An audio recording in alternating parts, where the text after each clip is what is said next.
അങ്ങനെ ഇന്ന് ചിങ്ങം 1 വറുതി നിറഞ്ഞ കർക്കിടകം അവസാനിച്ച് പുതുവർഷം പിറന്നു അല്ലേ? പുതുവർഷ പുലരി. ഇനി ഓണത്തിനായുള്ള നമ്മുടെ കാത്തിരിപ്പാണല്ലേ?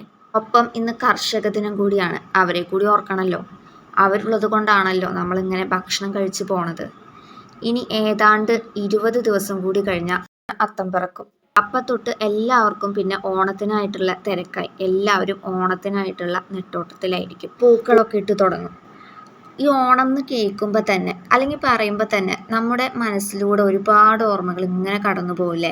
രാവിലെ തന്നെ പൂക്കളിടുന്നതും അതിനുവേണ്ടി പൂ പറിക്കാൻ പോണതും തലേ ദിവസം തന്നെ എവിടെ പൂക്കളെന്നൊക്കെ കണ്ടുവച്ച് പോയി പറിച്ച് പിറ്റേ ദിവസം പൂക്കളിടാനായിട്ട് അത് ഒരുക്കി വെക്കണതും അങ്ങനെ ഒരുപാട്.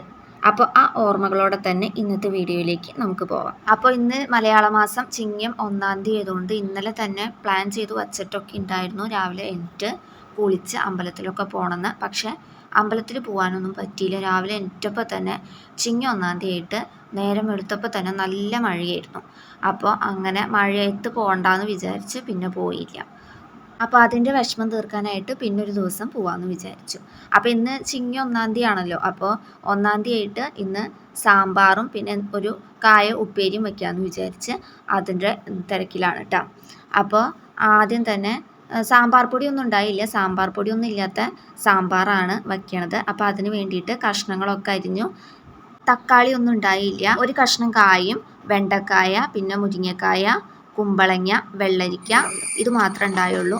അപ്പോൾ ഈ കഷ്ണങ്ങളൊക്കെ നന്നായി കഴുകി ഒരു കലത്തിലേക്ക് ഇട്ട് ആവശ്യത്തിന് വെള്ളം ഒഴിച്ച് ഉപ്പും മഞ്ഞൾപ്പൊടി ഇട്ട് വേവിക്കാനായിട്ട് വെച്ചു. അത് വെന്ത് വന്നപ്പോൾ ഒരു കഷ്ണം കായം കൂടി അതിലൊപ്പം ഇട്ടു കേട്ടോ. അപ്പോൾ വെന്ത് വന്നപ്പോൾ അതിലേക്ക് പുളി പിഴിഞ്ഞൊഴിച്ച് തിളപ്പിച്ച് അത് വാങ്ങി വെച്ച് ചീഞ്ചട്ടി കയറ്റി വെച്ച് അതിലേക്ക് വെളിച്ചെണ്ണ ഒഴിച്ച് ചൂടായപ്പോൾ നന്നായിട്ട് ചൂടായപ്പോൾ കടുകിട്ടു. കടുക് ഒന്ന് പൊട്ടി വന്നപ്പോൾ ഉലുവിട്ട് പൊട്ടിച്ചു കേട്ടോ.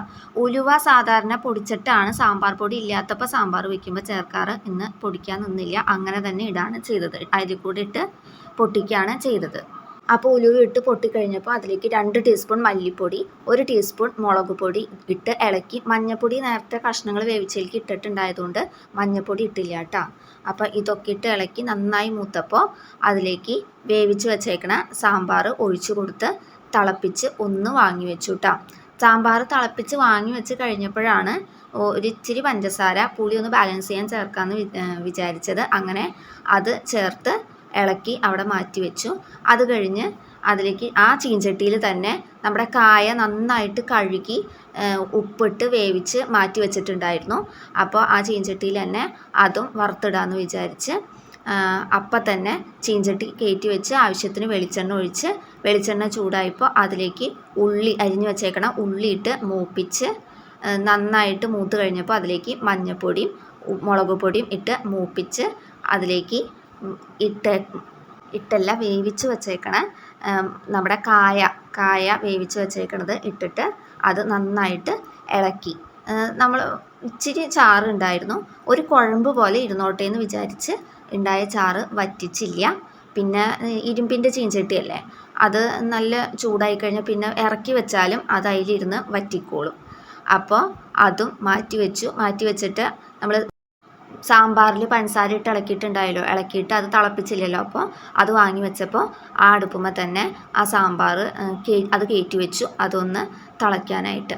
അപ്പോൾ തിളച്ച് കഴിഞ്ഞിട്ട് അത് വാങ്ങി വെച്ചു കേട്ടോ. ഇന്ന് ഇത്രയേ ഉള്ളൂ വീഡിയോ.